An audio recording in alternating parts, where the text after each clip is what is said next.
Hi guys, welcome back to the Forgetful Skull. Let's chat about books, 2 books this week, and I'm going to try to go fast because it is crazy hot today. It's like 108 and I'm sweating, so forgive all this. And I had to turn the air conditioning off so you could hear me. So, all right. First book, historical romance, and it's Just Like Heaven, the Smythe-Smith Family Quartet Book 1 by Julia Quinn. And this is, this is Honora Smythe-Smith and Marcus, which is the book from last week. Book from last week was number 2 in the series, and this is number 1. I had them at the same time. I could have read them in order, but I didn't. So, okay, so this one is a 2. Can you tell I'm trying to talk really fast? I am like dying. Okay, so this is a 2.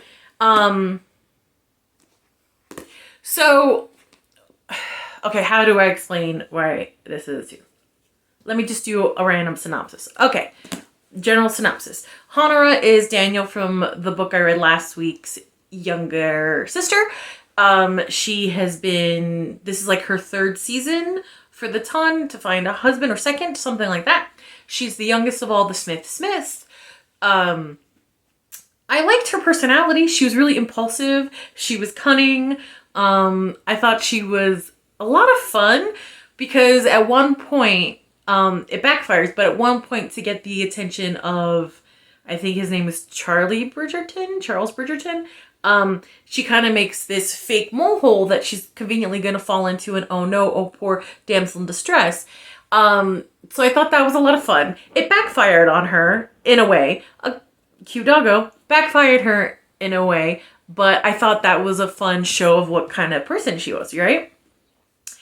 So she's desperate to find a husband. The last 2 seasons, 2, I'm not sure. All the men that she thought were going to ask for her kind of bailed last second. She doesn't know why. Okay, so that's her. I'm going to put her over here, right?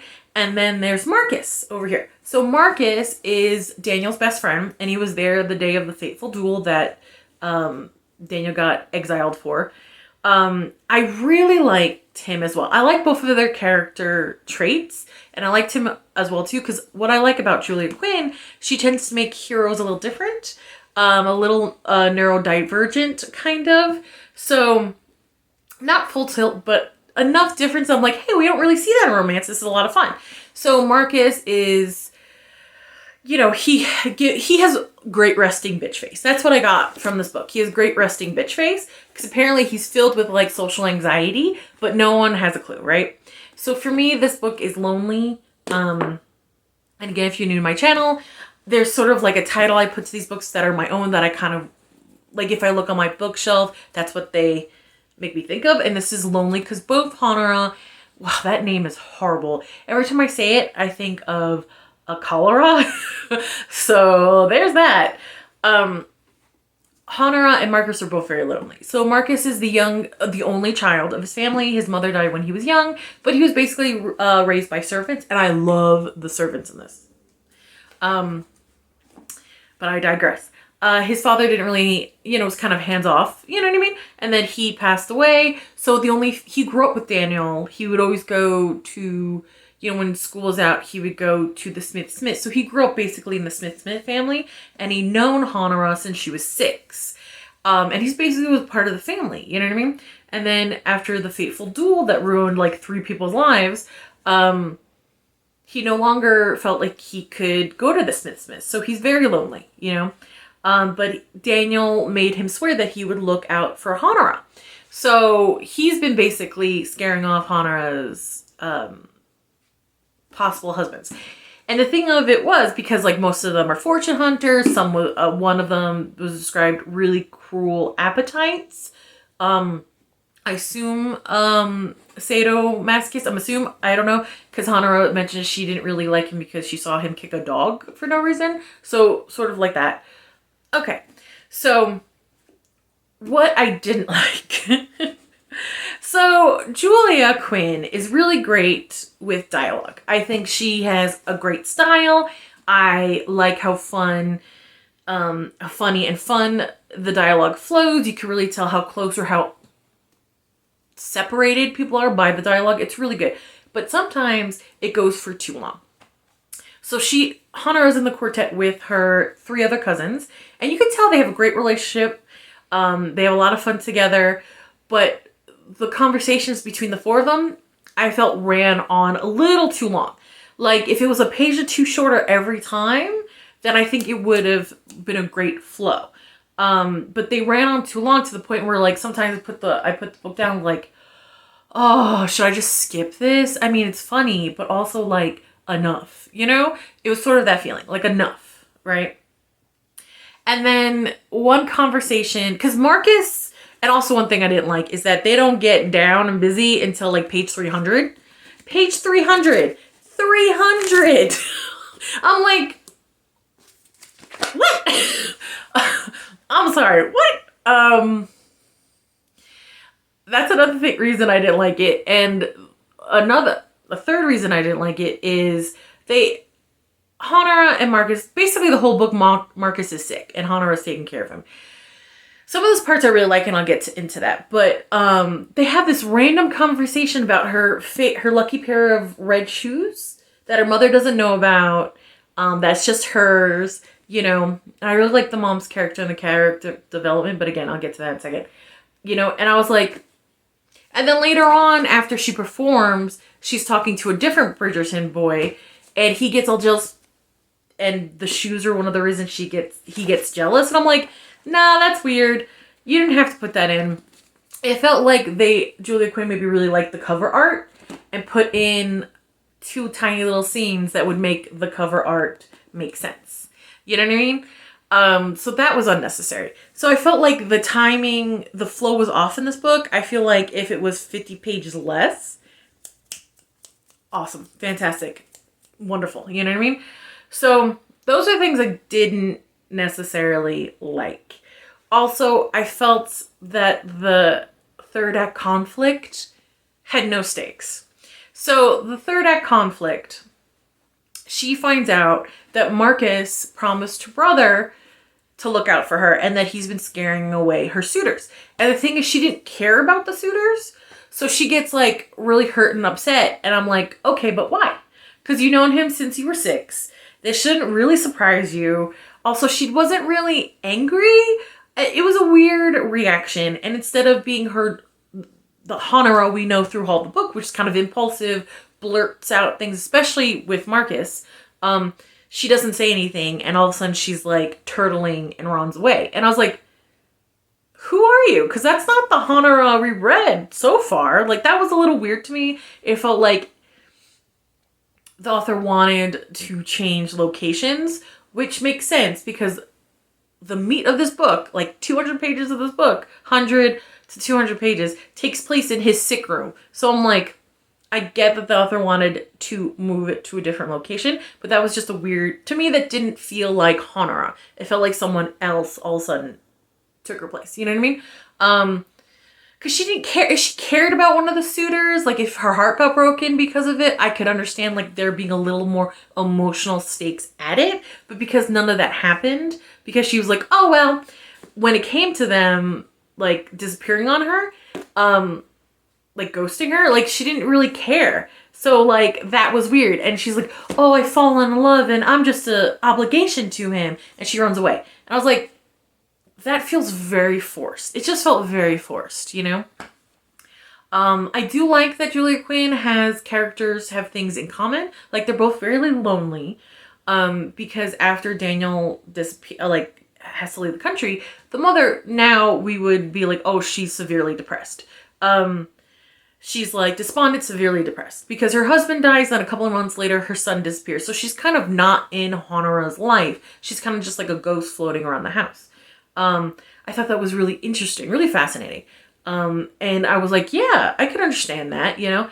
And then when Marcus gets hurt from the fake mole hole that she put in, and he gets a cut on his leg and is horribly infected, right? Hanara is beside herself because the housekeeper writes to her. Because the housekeeper and all his servants know the Smythe-Smiths, know Hanara.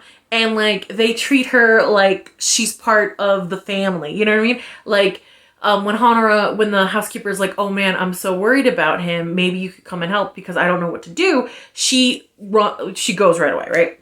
And I do like that it's obvious that they started as friends and then they saw each other differently as adults. And the mother's like, where are you going? And she's like, Marcus is dying, we have to go, because that's what the letter, made it sound like. And I love that the mother snaps out of her depression, because she's like, I'm not gonna let this boy die, because she basically raised this boy. You know what I mean? This is one of her little chicks. And I like how she just, no. And she snaps out of it and she takes charge and she's a badass. Like, it was, especially what she does to help him. I'm like, man, I don't know if I would have the like stomach to do what she did, but she did it and it was amazing. And then she's all of a sudden the mother that Hanara, should have had. And she apologizes in her own way, and that's really sweet. And I love that. And I love the housekeeper and the butler. Like, when Hanara shows up in the middle of the night, she's like, I gotta see Marcus. And the butler's like, excuse me, no, who are you? And the moment she says, like, it's me, Hanara, they're like, oh my gosh, thank God, Miss Smythe-Smith, you have to help. So that was really cute. You know what I mean? But basically the book was boring. And I kept reading it because I wanted to see how the first scene of the second book, where Marcus and Daniel get into a fist fight, how that works into this book. You know what I mean? So that's not the best. And then after the quartet, she's talking to Bridgerton, who's flirting with her, and Marcus gets all jealous, which fine. Of course, because it's a romance, of course that's going to happen. But like, he's like, and she has her lucky shoes, and she's talking to Bridgerton with her lucky shoes. How dare that? Felt like, I was like, bro, I get it. You like the cover art. Can we move on? So that was that. I just found it boring. The pacing was off. But the thing was, I really like the unique characters. I really like that Marcus had social anxiety. And of course, then you don't know what that is. But like, I really like that he was sort of an anxious, kind of lonely little being. You know what I mean? I like that because you don't really see stuff like that in romance novels. So I like that Julia Quinn does that. I liked Hanara. I liked how like spunky she was until she got possessed by someone else and she wasn't. But after that scene and they're in the musical, then she becomes herself again. So that was a little weird. I thought the pacing was a little off. It could have done with like 50 pages cut.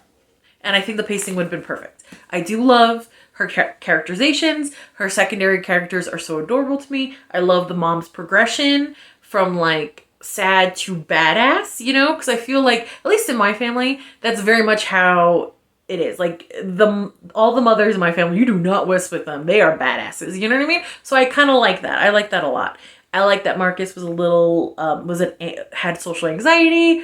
I like that Hanara was spunky and she was very familiar with him off the bat, calling him his first name because they grew up together. You know what I mean? I liked the cousins' friendship. I like the dialogue. It was just too much. Some things could have been trimmed. So this is a 2. I'm still interested in the Smythe-Smith family book, so I'll probably read the third one soon. Now, the second book, I needed a little romance break. So I read The English Garden Murder, Julia Bird, book 1 by Gayle. And this Gayle is actually 2 writers. So I thought that was interesting because I've had in the past read books where it was 2 writers and you could really tell the different styles. This is contemporary cozy mystery. And you could tell when the styles break and whose voice, you know what I mean? But this one, the 2 styles were so cohesive that really you couldn't tell that it was 2 authors, This one is, I'm going to give it a solid 3. And this one came out, I think, last year. So I'm kind of really hoping a book 2 will come out soon because I enjoyed it. So Julia Bird. I liked her. I liked her a lot. She's a 60-year-old, recently divorcee ex-social worker. And I have a soft spot in my heart for social workers. I just do. A lot of my friends are social workers. I just do. This takes place in England, obviously, because of the title. Now, with mysteries, I usually think of the solution and then think if the clues were laid out really well. This one, not so much. That's why it's a 3. I think there could have been a little bit more emphasis on the clues to the bad guy. I think there was too many red herrings. There's about 5 or 6 red herrings. That was a little too much. Maybe like 3, 2, 3, you know what I mean? It just felt like a little too much because it felt like every time Julia was like, it must be this person, and then she's proven it can't be that person, like in the next paragraph. So I think that was a little too much. In the last chapter, she kind of because she's in a book club because she just moved to this neighborhood and her best friend runs the library, so she kind of tells her to join the book club to get to know the community. So in the book club of gossips, she basically recaps how she figured out who the bad guy was. And I was like, no, you don't, that wasn't needed, because I feel like if you were reading the book, you got to why she got to the conclusion, especially how the book ends. And I'm trying to do very little spoilers because this just came out last year and I really enjoyed it. And I think this is independent author. That's what I would say. I would say you don't need the exposition at the end of her thought process, because it, I think cut down on the red herrings a little bit more, because again, 5, 6, a little too much. Maybe emphasize some of the clues when it comes to the lake and building of the chicken coop. And I know that doesn't make sense, but it does if you read the book. Maybe emphasize some of those things a little bit, That being said, I really enjoyed Julia Bird. She, like I said, recently divorced, and she's moved there. And what I really loved, because I don't know how many times I've seen this in visual media, her ex-husband is currently, I think, engaged to her ex-gardener, Christopher. So they were married 30 years. They get divorced. Her ex is going to marry a man. Cool. You know what I mean? And I liked how Julia was totally cool with it. She repeats a little too much that, like, their marriage was just sort of like that, towards the end, it was just sort of comfort. It wasn't really a great love affair. She adores Christopher. They're all 3 of them friends. And I felt that showed who Julia was really well. You know what I mean? Because she's a lovely person, and I like that she wasn't the bitter ex. Because again, I can't tell you how many times in visual media I've seen, like, a married couple breaks up, and one of the people, like a heterosexual couple, breaks up, and then one of the partners gets into a same-sex relationship, and that partner's they either treat it like a joke, or they're all bitter about it, or like, oh, were you homosexual the whole time? Like, all this stuff. And I always get mad because, hey, dipshits, bisexuality exists, and they always, like, in their pea-brain minds make the script like making fun of it, like, oh, isn't that a funny joke? Like, I apologize. No, I don't apologize. Bisexuality is a thing, and you pea-brain dipshits, stop doing that in visual media as if it doesn't exist. It's not funny. You're not being funny, and it's not like this huge tea drama, okay? Okay. Be like Julia Bird. She's friends with both of them. They're lovely. She even calls her ex-husband, who's a lawyer or solicitor, because she's confused about these contracts, to figure what that means for one of the clues for the story. And he's like, be careful, I don't want you to get hurt. So they're all friends. Like, it's so wonderful and mature, and I like how it's handled. It's not handled as a joke. It's not handled as, like, something to be bitter over. Sorry. It did the pacing reminded me, like, I don't know about you guys, but I watch, like, Acorn all the time. And I love cozy mysteries or, like, unexpected detective stories. And I don't care where they're from. Like, if it sounds interesting and and has closed captions in a language I could read, I'm watching it, right? So I've watched a lot of British cozy mystery, unexpected detective, right? A lot. And this completely 100% reminded me of it. Because if you don't watch foreign TV, each country has their own pace to different genres. That's just the way it is, right? So this 100% made me think of Midsummer Murders. It made me think of, Rosemary Time. It just made me think of that. The unexpected detective, like Father Brown. So, like, it really, I think it was good. It was a little slow in the beginning.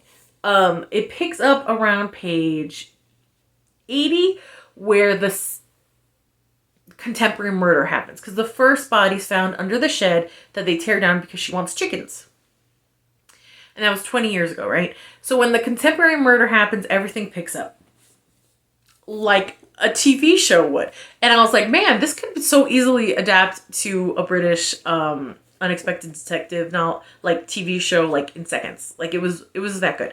And I like, again, a little slow, but it was good. And I liked the secondary characters. And, you know, don't worry about Julia, because apparently in this town there's a doctor who's widowed around her age that looks like Sean Connery when he played James Bond. And he's interested. He took her on a little walk date. They went out for a little bit of coffee, or I think it was tea. But it was so cute. I was like, see, Julie? Good. Don't worry about it, girl. So I'm really interested in reading more by these authors because I thought it was a lot of fun. Pacing a little slow. I think that some details need to be a little bit more highlighted, and like you don't have to recap at the end. All of the characters, it's all in her POV, so I wasn't confused. And all the characters in the village were a lot of fun, and they were very distinct, so I wasn't confused. Even though there's a lot of people she talks to and a lot of people she talks about, there was no confusion on my part because they're all very distinct personalities, especially Nikki and her little son Sebastian. They were cute. And the teenager Brandon, he was adorable. I felt like giving him like a warm blanket and a cookie and some hot chocolate, because apparently there we go. So, because like he finds the dead body in the beginning and he's so scared, poor thing. And he's such a sweet boy, and even to the point where like he fights off the bad guy to protect Julia, and he's like 14. And I was like, oh sweetie, you're gonna get hurt. But like he tried, and that was very sweet. So I definitely like them, and I want to check out more by them. 3's not bad. 3 means I'm gonna check out your stuff. I just think a little trimming down here and there, and a little highlighting 1 or 2 clues, especially with the shed, who built the shed and who was around the lake, would be pretty good. And a little less red herrings, and then we're good. Also, this is a weird thing that I liked, but here we go. I like the feel of the book. I like the weight of it, and I really like the weight of the pages. They're really thick, and like almost that sometimes I had to make sure I didn't grab 2 pages at once. I don't know why that stuck out to me as very pleasurable, but sometimes I'm very sensory oriented, and there we go. Okay, I said this is going to be a quick one, and I lied, so I apologize for that. I don't want to, but it's time for me to get back to the real world. Like, comment, and subscribe, and I'll see you later. Bye.